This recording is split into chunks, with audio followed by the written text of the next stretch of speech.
మహాగణుడైన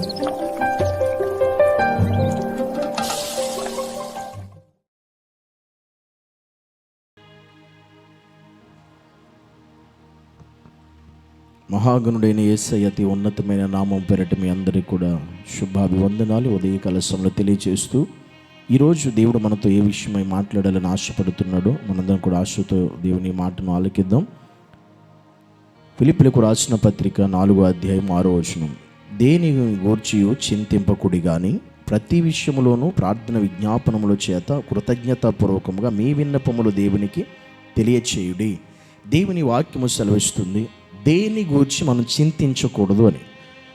దేని గురించి అంటే అది ఏ విషయమైనా కావచ్చు అని. ఎందుకంటే ఈరోజు చింతించే వారు ఎంతమంది ఉన్నారో నాకు తెలియదు. ఈ మాట వింటున్న వారిలో నీవు కూడా ఏదో ఒక విషయమై నీ కుటుంబంలో చింతిస్తున్నవేమో, బాధపడుతున్నవేమో, విచారంగా ఉన్నవేమో, నిరుత్సాహంతో ఉన్నవేమో, ఆ విషయమై బాగా చింతిస్తున్నవేమో. దేవుడు నీతో మాట్లాడుతున్నాడు ఈరోజు.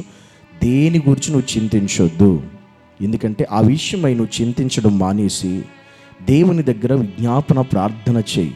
దేవుడే నీ చింత యావత్తును తీసివేయడానికి సిద్ధంగా ఉన్నాడు. ఈరోజు నిశ్చయంగా నువ్వు చింతించడం మాని, బాధపడడం మాని, ఏడవడం మాని, నువ్వు నిరుత్సాహపడడం మానేసి దాని గురించి ఆలోచన నువ్వు తీసివేసుకుని ఏ విషయమైతే నేను బాధిస్తుందో, నేను నిరుత్సాహపరుస్తుందో ఆ విషయమై దేవుని పాదాలు పట్టుకుని ప్రార్థన విజ్ఞాపన చేసి ఆ చింతను, ఆ బాధను దేవుని చేతికి అప్పగించు, దేవుని చేతిలో పెట్టు.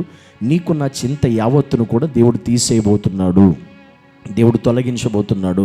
కనుక ఈరోజు ఈ మాట వింటున్న ప్రియ సహోదరి సహోదరుడా, నువ్వు ఏ విషయంలో చింతిస్తున్నావో ఆ దేవుడికి తెలుసు కనుక, నిన్ను చూస్తున్నాడు కనుక చింతించొద్దని ఈరోజు నీతో మాట్లాడుతున్నాడు.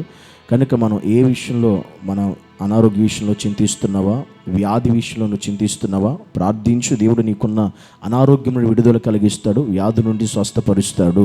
ఒకవేళ నువ్వు ఆర్థిక సమస్యల గురించి చింతిస్తున్నావేమో, దేవుని దగ్గర ప్రార్థన చేయి. నీకున్న ఆర్థిక సమస్యలన్నిటి నుండి విడుదల దేవుడు నీకు ఇవ్వగలుగుతాడు. ఒకవేళ ఒక ఉద్యోగం కోసం చింతిస్తున్నావేమో, నీ భవిష్యత్తు కోసం చింతిస్తున్నావేమో, నీ చింత యావత్తు కూడా దేవుని మీద వేయమని దేవుని వాక్యం సెలవిస్తూ ఉంది.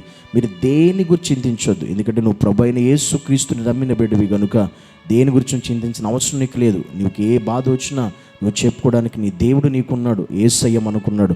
ఆయనతో నీ చింతను పంచుకుంటే, నీ బాధను పంచుకుంటే దాని అంతటిని కూడా తొలగించి నీ జీవితంలో దానికి బదులుగా నీకు సంతోషాన్ని, ఆనందాన్ని, సమాధానాన్ని దేవుడు నీకు ఇవ్వడానికి ఆయన ఎప్పుడూ సిద్ధంగా ఉన్నాడు. కానీ మనమే చింతిస్తూ ఉండి దేవుని పక్కన పెడతాం, చింతిస్తూ ఉండి ప్రార్థన చేయలేకపోతాం, అదే విషయంలో బాధపడుతూ ఉండి దేవుని పాదాలు పట్టుకోలేని పరిస్థితులు ఉంటాం. అందుకే దేవుడు అంటున్నాడు, దేని గురించి మీరు చింతించుడు కానీ ప్రతి విషయంలో కూడా, అంటే నీకు ఏ విషయమై ఉండొచ్చు, అది ఏదైనా కావచ్చు, ప్రతి విషయంలో ప్రార్థన విజ్ఞాపన కృతజ్ఞతాపూర్వకంగా నీ విన్నపాన్ని దేవునికి తెలియచేయి.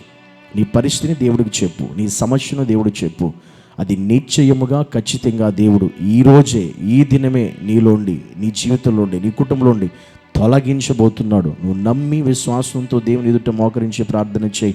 నీకున్న చింతను నా యేసయ్య తీసివేసి నీకు గొప్ప సంతోషాన్ని ఇచ్చి, సమాధానం ఇచ్చి నీ పరిస్థితులన్నీ మార్చబోతున్న దేవునికే మహిమ, ఘనత, ప్రభావము కలుగునుగాక. ప్రార్థన చేద్దాం. నాతో పాటు వీంచి ప్రార్థన చేసుకుందాం. పరిశుద్ధుడైన యేసయ్య నీకు వందనాలు అయ్యా. ఈరోజు ఏ బిడ్డ అయితే, ఏ కుమారుడు అయితే, సహోదరి చింతిస్తుందో వారి చింతను మీరు తొలగించండి, తీసివేయండి.